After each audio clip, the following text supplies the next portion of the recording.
Today I am in Forsyth County, Georgia, and on November the 4th of 2018, which actually means just a month ago, there was an anniversary of this story, but that November the 4th, 911 dispatchers here in Forsyth County, they received a call from a man named Jose Barrera. Barrera tells the dispatcher that there was a group of people, they were having an adult slumber party, and then they woke up the very next morning to find one of the participants laying on the ground in the backyard, deceased. Now, the story that we're going to be talking about today has officially been ruled an accidental death. They say she just simply fell from the balcony at the home, but 99% of the people aren't buying it. There's too many strange occurrences that took place and too many unanswered questions that went along with this. And because of all of that, most people question the official story here as to what happened. Today, like I said, I'm in Forsyth County, a good half hour or so up above Atlanta. And today I'm going over the details of this story. We're going to go to the home where it happened, and I'm going to explain the circumstances. And then I want all of you to decide what you think happened in the death of Tamla Horsford.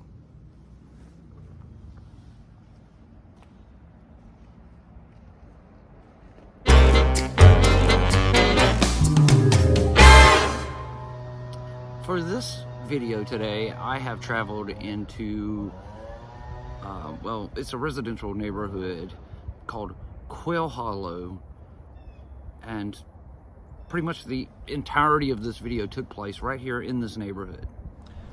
On Saturday, November the 3rd of 2018, it was a college football Saturday, and here in Georgia, it was the Georgia Bulldogs versus the Kentucky Wildcats. One thing that you have to understand about the southern United States, Alabama, Tennessee, Florida, Georgia, and probably a few others, is that we all love football.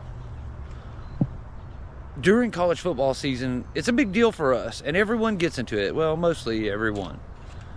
On that November the 3rd, a group of adults in Forsyth County were getting together to have an adult slumber party.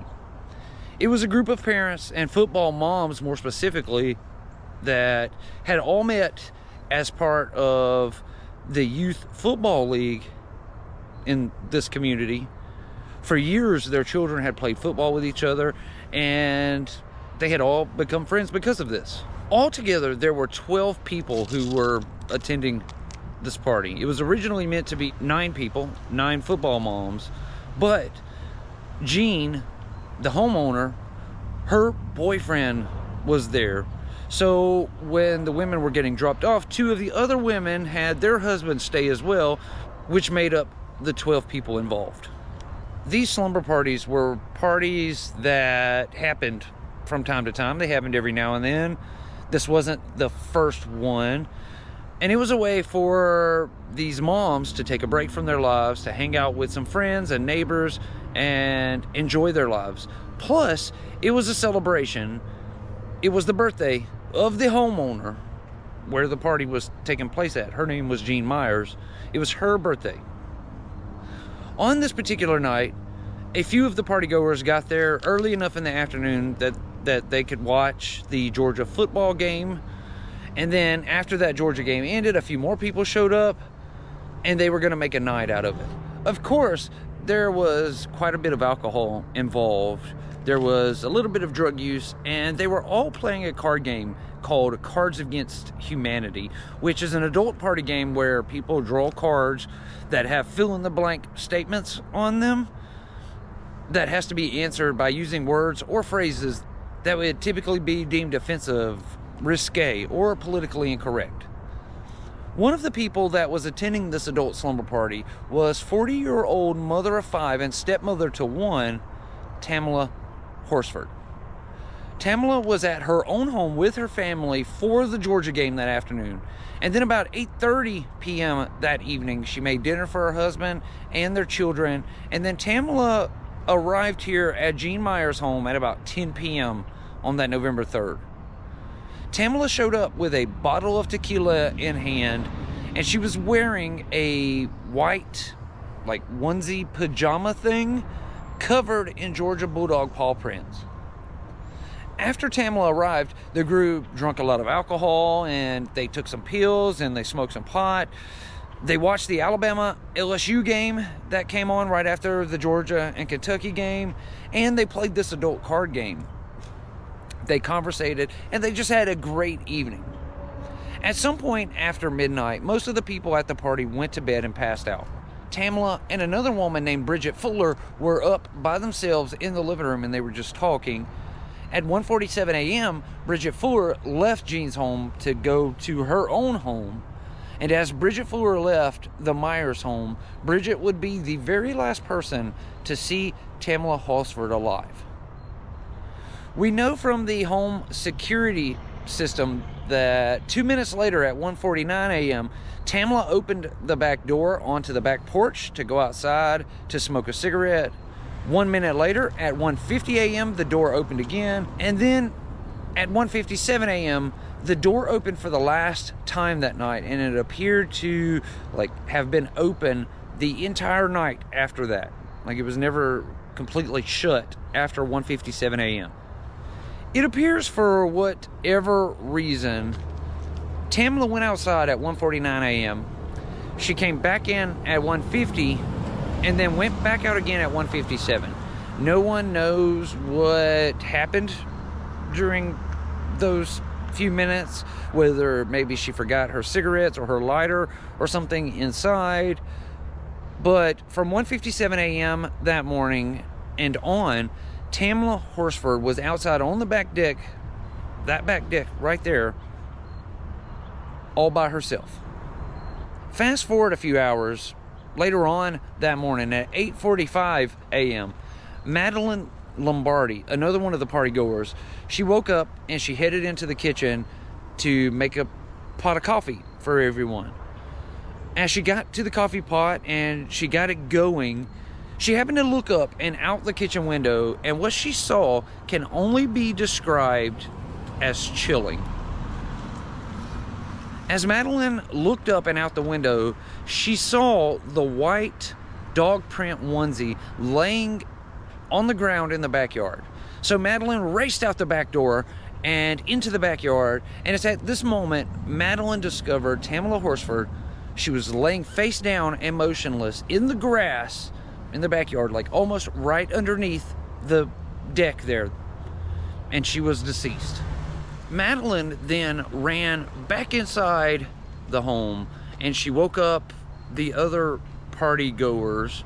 14 minutes later at 8:59 a.m., both Jose Barrera and Jean Myers calls 911 and reports finding Tamla laying in the backyard, motionless. Forsyth County 911. Hi, yes. I need an ambulance and a police to my home. What is your name? My name is Jean Myers, Jeanne. Okay, what's going on? We had people over last night. We were drinking. Most of us went to bed. One of them stayed on the balcony. She was drinking, and we just went outside, and she's laying face down in the backyard. Hey, this is Jose Barrera. Hey, have y'all checked to see if she's breathing? She's not moving one bit. She's not breathing. Okay. I just try to assess her, touch her. She's completely face down in the yard. She is stiff. Okay. A few things were mentioned during that 911 call that brought some speculation to the story. Like, for example, at one point, while Barrera was on the phone with the 911 operator, he points out that Tamla has a small cut on her wrist, and he even suggests that it could have been self-inflicted, which is an odd thing to say during a 911 call. Okay, and that's the only blood that you would see? That's what I can see without moving her over. I haven't seen her face. And also, in the background of the phone call, a woman can be heard speculating that Tamla might have fallen from the balcony, which is also an odd thing to say here, because at this point, no one could have known what happened. I'm guessing maybe she fell off the balcony, but she's stiff.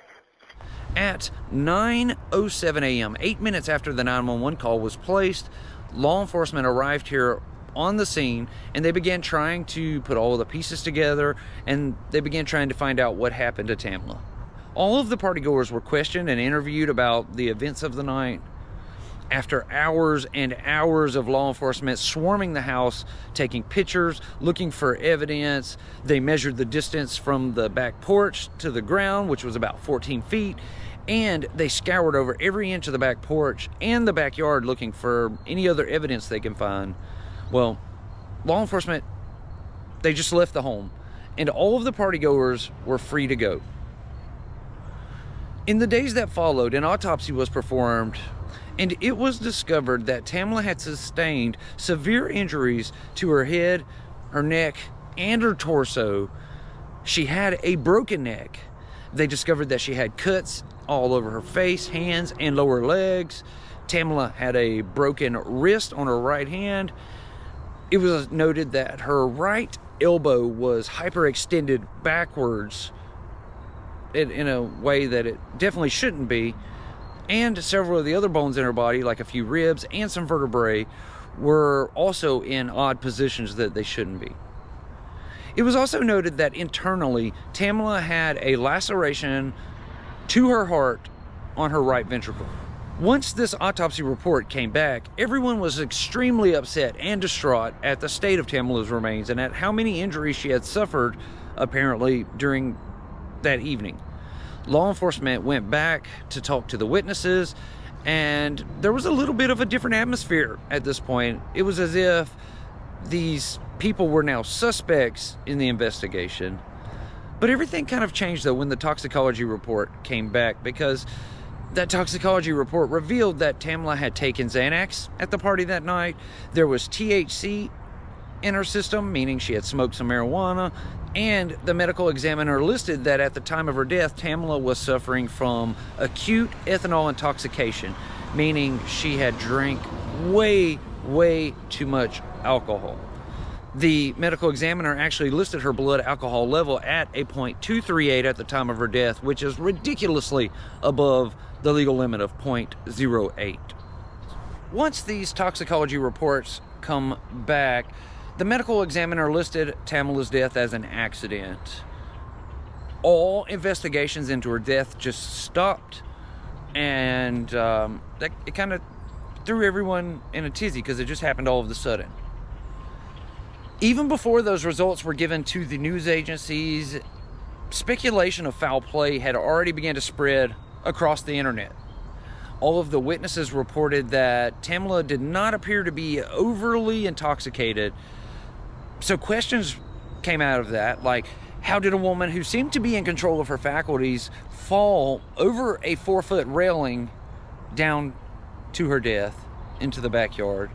How did none of the partygoers hear Tamla fall to the ground? Because it surely would have made a loud thud.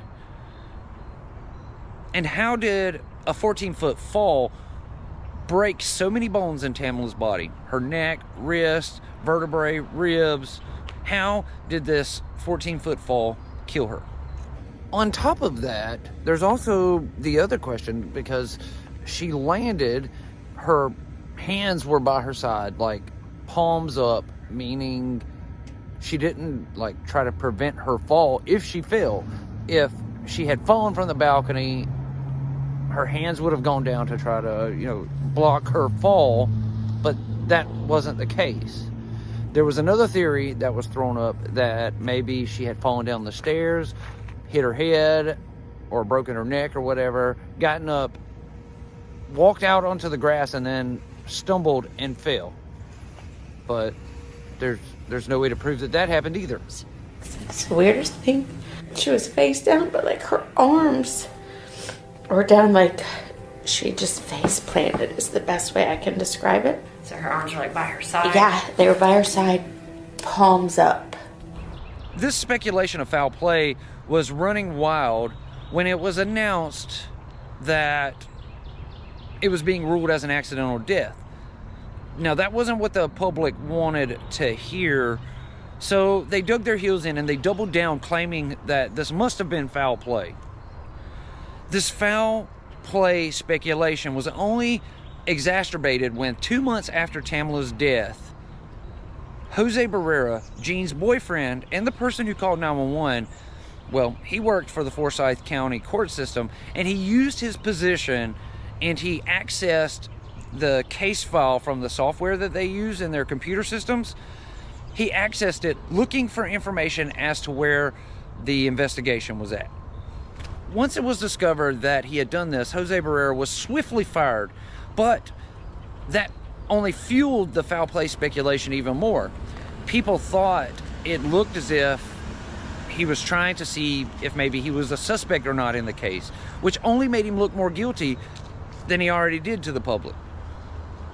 Another month or so later, after all of the heat had died down from the public outcry, on February the 20th of 2019, the Forsyth County Sheriff's Department made a rather quiet announcement that the case was officially closed and it was being ruled an accidental death.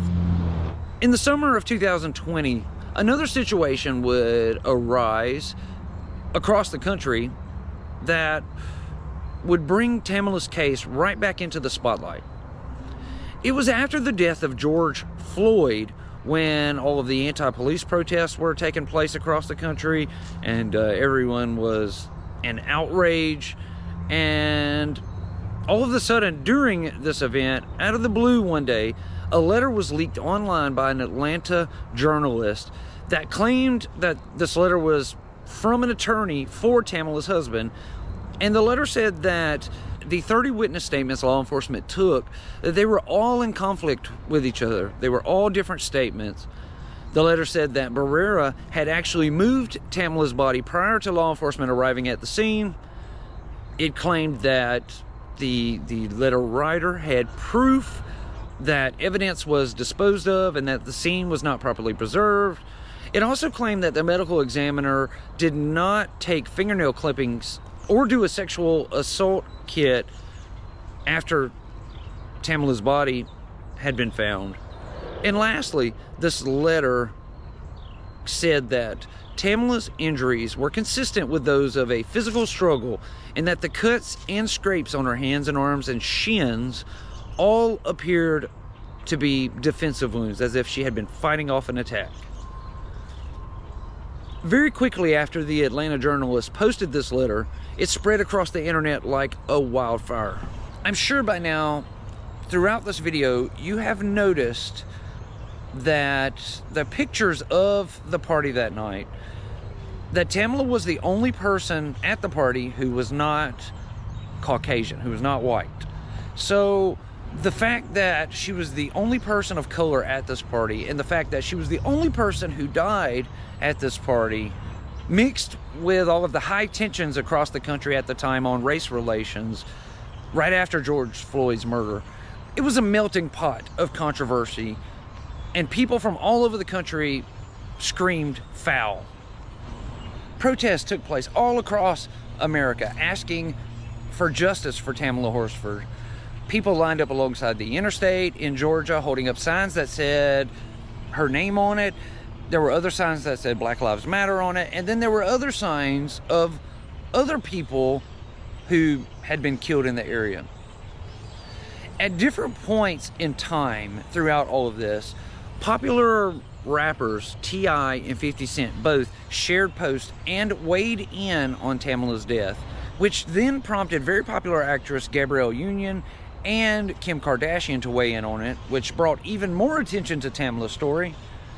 And with all of this combined, and the fact that people had been suspicious about Tamla's death all along, it forced the Forsyth County Sheriff's Department to reopen Tamla's case for a second investigation. On June the 12th of 2020, the Forsyth County Sheriff had the Georgia Bureau of Investigation come in to reinvestigate the case. Now, the GBI was not involved during the initial investigation, and because the public was weary of Forsyth County's original investigation, they gave it to the Georgia Bureau of Investigation so that an independent agency could look at it this time. The GBI spoke with all of the witnesses again, and they went through all of the evidence taken by the Forsyth County Sheriff's Department, And 1 year later, on July the 28th of 2021, the GBI released a statement saying that they concluded Tamla's death was accidental and that they agreed with the Forsyth County Sheriff's Department's assessment. Obviously, again, this wasn't what the public wanted to hear. So again, this announcement was met with outrage from the public. Despite 2 different investigations claiming that Tamla fell 14 feet from that balcony, the people didn't buy it. The public said that there are just way too many unanswered questions to say that this was an accidental death. Since then, petitions have been made online, along with people offering to donate money to Tamla's husband to get him to hire a private investigation into what happened. And since then, there has been an ongoing situation where a lawyer connected to the case requested the autopsy photos from the Forsyth County Sheriff's Department, but they declined to release them, claiming that a family member and Tamla's next of kin had not signed a waiver allowing them to release these photos, because obviously in the photos she's nude and there's laws that prohibit them from releasing photos of victims like that in those type of situations. In 2019, Tamla Horsford's best friend, who was not at the party that night, she began posting on social media, and she told anyone that would listen that Tamla had been murdered by these people at the party.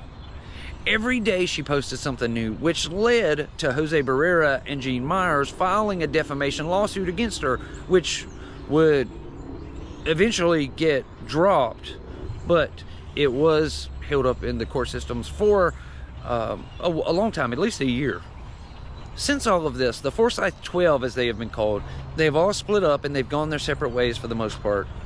Gene Myers and Jose Barrera eventually sold this home where Tamla died, claiming they were exhausted from news medias and just random people posting up outside of their home constantly. So they sold the house and they moved to Florida or something like that. A few of the people who were present that night at the party have turned on the rest of the group under the assumption that one of them, who they thought was their friend, might have killed Tamla Horsford. And then 5 members of the group have essentially gone into hiding. They have not spoken with anyone regarding the events that happened in those early morning hours of November the 4th, 2018, and they are unavailable for anyone to contact. To date, here in December of 2022, this case is closed. Tamla's case is closed and it's been ruled an accidental death, but I want to know what you think. Let me know down in the comments below. Do you think Tamla Horsford fell off of the balcony that night? Or was there more sinister actions that took place that evening that led to her death? That is going to do it for this episode today from here in Forsyth County, Georgia, and the death of Tamla Horsford. I want to thank you all so much for watching. I really appreciate it. If you're new here, go down, hit that subscribe button, then hit that notification bell so you get notified every time I upload a video. If you're one of those that's here wanting to help support the channel, there are links down in the description box below, but you guys just watching my videos and hitting that thumbs up button, that means more to me than anything else. And I can't thank you all enough for that. I will be back again with another one, so until then, please all of you stay safe and stay healthy. Much love to you all.